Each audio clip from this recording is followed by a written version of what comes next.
Welcome back to Beyond the Treatment, where we dive deeper into the skills, stories and souls behind the beauty and wellness world. Today's guest turned his painting passion skills into becoming a balayage specialist in the hairdressing industry. After an intensive 2-month training at Tony & Guy in Milan, then earning his bardering with distinction in London, he brings art, energy and magic to everyone's hair that he works on. Let's get into it. Hello, lovely to see you. Mwah, mwah.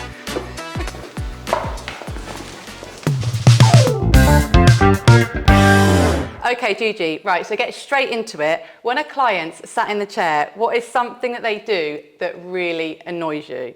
There's such an interesting question because a lot of the time hairdresser we can't really say anything. I would say probably because I'm a colorist. One thing that secretly annoys me a lot is when clients don't stay still. Right. Because my job is all about technique and precision. I would be your number one hated client. If you don't stay still. Sometimes I ask them a question because I love talking to my client. You know, I love the experience and everything. But sometimes I ask them a question and they turn their head around and just look at the mirror. Right. Makes my life easier, color more beautiful. But you know, this is what secretly annoys me. And one thing, which it hasn't happened often actually, when they tell me what to do. Right, okay. Tell me more. Like almost like, oh, you need to use this technique on me. You need to use this technique on me. You need to use this one. You need to use that one. You need to take this one, make it blonde. This one, so you're like, just sit there, shut up, let me do my job. And I'm like, do you know what? No, it's just because like I understand where they're coming from because they might have had a really bad experience. But me being a hairdresser, I'm quite creative as a hairdresser. So as soon as you give me too much guide and you're not a professionist, you shut me down. So I don't become any more creative. So I kind of like do less than more actually. Yeah, okay. So leading on from that then, so if a client comes into you and they're like, oh, I love this hairstyle, like, can you do this? Like they've got this inspo picture. Are you secretly like, say you're going to do it, but just do something that you think's best? Absolutely not. Because actually what I do, which is the most important thing in the hairdresser, is consultation. Okay. So when they come with the inspo pictures, sometimes they're actually AI, so they are not even real. Or most of the time they're wigs as well. So you need to kind of explain. What I realize with clients is sometimes they like the picture, but you need to zoom in to understand what do you like from this picture. Do you like the placement? Do you like the blonde? Do you like the hairstyle? And then what we do, we compromise. Okay. So I'm going to bring some inspo pictures as well. And they're going to be more like, oh yeah, I like this, but I don't like this. I like this, but I don't like this. So I get a full idea of what actually they like. But I will always say, if it's something really does not suit you, I need to say it. Then of course it's up to you. If you really, really love ash blonde and it doesn't suit you, we can compromise with some nice clean blonde. If you really want ash blonde, I would do it for you, but bear in mind that it's not the right color. Yeah, and I know what you mean, like when you say about, do they actually like the picture? Because loads of times, I've done this before, I'm totally guilty of it. I look at a picture and I'm like, oh my God, I want my hair to look like that. But when I look at the picture, I'm like, it's just the actual picture I like. I think the girl's quite pretty. I like the actual picture. Yes, you like the actual picture of it. But when you actually zoom, they're saying like, do you like this part being that dark? Oh, no, I absolutely hated it. Do you like this orange that is in the middle? And no, I absolutely hate it. So what do you actually like of that picture? The model, the way she styled the hair, and they probably assume that it's gonna reflect on them as good as the picture, which it can. But sometimes, we need to meet halfway. Like unpick, what is it you actually like and what is it? And be realistic as well. So you're a full-time balayage specialist. So you've done a bit of painting, which kind of inspired you to get into hairdressing. You've trained in Milan, you've trained in London, working full-time. What is it that you could kind of pinpoint, or what are the things that you can pinpoint that keep you inspired to keep doing what you're doing at the level that you're doing it? Do you know what, to be honest? Mostly it's people. Mostly it's actually people journey, people life. And also, I do think hair is statement. When you think of Marilyn Monroe, what do you think of her? So, you know, what we do actually is not just hair. We complete people's personality. So I actually get inspired from people. So you like to make people feel good then? People feel good, being inspired about, if I see someone that is very 70, that is dressed quite, colorful and blah, blah, blah, of course I will lead forward the style that complement her look and make her even more herself, And you're quite a confident person yourself, so you would feel confident if somebody comes in and they sit in their chair and they're like, oh, like I really would like this, and you're like, sorry, it just won't suit you. 100%. You need, as a hairdresser, you need to be honest, because if you're honest, that client will come back to you 100%. Yeah. As soon as you give them what they want, even if it doesn't suit them, they're gonna blame you on being like, well, they should have told me that doesn't suit me. Yeah. So I think it's always about compromising, and sometimes if you don't feel it, you should say no. Yeah. Yeah, no, I hear you. And so you call yourself balayage specialist. You are a balayage specialist. Am I saying it right? Tell me. Perfectly. So can you tell us what is balayage? Funny thing is, I was actually reading about it online, and balayage is a French word. And balayage, so not balayage, balayage. Balayage is a French balayage. Word. Balayage. And it actually comes from, it's a French word and it's meaning brooming. Okay.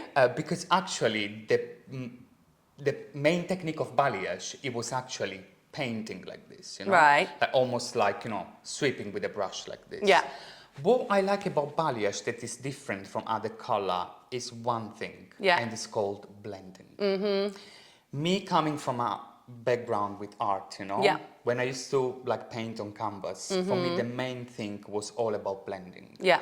And I found the same satisfaction of when I'm doing balayage because of the blending. Yeah. I love to see the transition. I love to see the dark, medium, light all blending nicely together. I think it's almost like it becomes not just color, it becomes a piece of art. Yeah. So it's quite trending at the moment. Do you feel that in a couple of years' time it might be outdated? Do you think it's here to stay? I think balayage has been in our industry for a very, very long time without hairdresser realizing. Okay. Because I'm telling you now one thing, Yeah. If you go to the beach, it's summertime, and you see someone with natural hair, you will always see that the ends are a bit lighter. Yeah. And this is balayage. So balayage, I think it's here to stay, but I do think balayage over time, there will be different technique. So what about if I'm just thinking, so balayage, so when you're going from kind of like the gradual, what would you say, the blending of the colours, what about if you're quite grey? Can you still cover the grey up and have really coverage and then still go for that natural kind of blend? Yeah, but in that case, it's up to you if you want to embrace your hair. Grey, I will use one technique. If you don't want to embrace it, I need to use another technique. So balayage actually could be so many things. Yeah. As long as it's blended, as long as you create dimension, then it doesn't matter if your hair is grey, dark, dark blonde, medium blonde. You can always make a plan, but always depending on what you want to achieve. Because you can have more like a ombre, which is dark, medium, light. Yeah. Or you can have your natural hair with some blonde pieces, but still nice and blended. You can have grey hair, but adding a few light pieces that blend with your grey hair. Or you can put a permanent color all over, cover the grey, and then balayage the rest. Right, so you can still have that kind of natural look, covering all the bits that you don't want. Do you know what? A lot of people at the moment, they're embracing grey hair. Nice. And I'm doing actually a lot of balayage on grey hair. Yeah, positive aging, it's the new vibe. Not yet. So thinking about your journey then, so starting with your canvas painting and then doing your studying in Milan and then in London, if you could say some words to yourself, some kind of guided motivation or bit of words of advice, what would that be to you during that journey from starting to where you are now in your career? It's very interesting because I started to think to want to be a hairdresser when I was 26. Okay. So I'm quite old, It's not old, but normally, people start 16, 17, 18. Okay. What I would say is being patient. What I would say to myself of 26 years old is be patient. You are creative. Creativity is important in this job, but you need to learn technique. Okay. So be patient. It's going to happen at some point. Yeah. Just let it go and say yes. Say yes to a lot of things. Okay. Like to photo shoot, to help, to just be around, look at people, look what they're doing, absorb what you like. To be open-minded, would you say? Yes, be open-minded. Say, oh, I really like this technique. Yeah. I really like this. I really like that. Just, open your mind into it. And with experience, it all will come together. Yeah.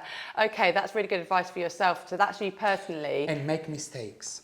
Okay, yeah, learn from mistakes is beautiful. I still do remember my mistakes because mistakes is one thing that hairdressers are so scared of. Yeah. But actually, mistakes is all you need to actually grow. Can you think of any examples where you've like had a little fuck up and then you've been like, oh my God, I've actually really learned from that? Yes. So I would say probably like 6 years ago. Yeah. I did a balayage. I was working in London. Yeah. In Toringai, and there was this like really pretty girl. We had a consultation. We were like, okay, let's do a really nice natural balayage. I didn't ask if she used henna in her hair before. Okay. Or not.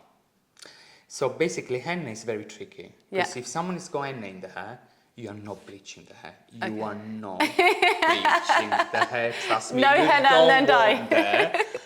And fact was that, I did a really nice placement, really blending balayage and everything. After 20 minutes, I opened the foils and it was green. Oh. Because with henna and bleach together, you got reaction. So you actually don't achieve blonde or caramel or whichever color you want. You can get quite on the green tone. Oh, and wow. it was a proper forest green. She cried, I cried, we both cried, but we both understood each other. Yeah. Because she was like, oh, I should have told you. And I was like, oh, sorry, I should have asked you. So from that day, there has been no one day that I've been saying like, have you ever used henna in your hair? Yeah, okay, so thinking about that particular client, what did you do to rescue the green hair, or did she embrace that? No, then what we did actually, she waited a little bit, a few months, and then she came back and I did all over color. So I actually had to put a lot of red. So could you get rid of the green? Do you know what I mean? And I was like, there is not going to be any bleaching until you get all your hair grow and all the henna cut out. So what did you do? Like wash it out and then it went back to normal, or did she leave the salon with green hair? She left the salon with green hair. Was it December? She did leave the salon with green hair. Do you know what? It probably was October, so maybe Halloween time. Yeah, no wig needed. But this was something that is always stuck in my mind because I was so, the one reason why I chose this job is genuinely to make you happy. Yeah. Because it gives me joy. As soon as you see the end result and you feel yourself and you feel happy, it gives me a lot to me. So, seeing her upset and me being really upset as a perfectionist, I was very much like, okay, from now on, you need to ask to people if they use henna or not. Yeah. So mistakes are important. Yeah, absolutely. And you learn from them as well, and that's what makes you a better practitioner. So much. So thinking about practitioners in the whole of the treatment industry, if anybody's thinking about specialising or just about starting their journey in any kind of treatment service, what words of advice would you give to them? Invest, invest, invest. Because I think all the beauty work at the moment, we're getting in a time, I think, 2025, when people really want and really understand quality. So what I would say is, once again, if you really want to do this kind of job, first of all, you need to love it. Like for me, it's a vocation. Yeah. I could not think of doing something different. Yeah. So you need to love it. Like I said, you need to be really patient. And you need to invest as well on your journey. Like, I know it could be easy, like, oh, I'm just going to watch something on YouTube, I'm just going to do this, do that. Invest on really good courses. It's what brings you higher and higher. So when you say invest then, so do you mean invest your time? Do you mean invest in quality products, quality training, or all of that? All of it. All of it, invest, yeah. And I know it's probably going to take couple of years of your life when you're like, oh my God, I feel I'm doing only this. But I promise you, after you're going to get so much more from it. Because then, I always think with our job, the more you feel an expert, the more you can give to, the more I can give to my client. Yeah. But I'm still someone that I love doing courses. Yeah. I'm teaching, but I need to learn. Absolutely. I still want to learn. Yeah, absolutely. Yeah, there's never an age where you're too old to keep learning. I totally stand by that. Okay, Gigi, thank you so much for having us here today. We'll see you soon. Oh, see you soon. Checker treatment, over to you.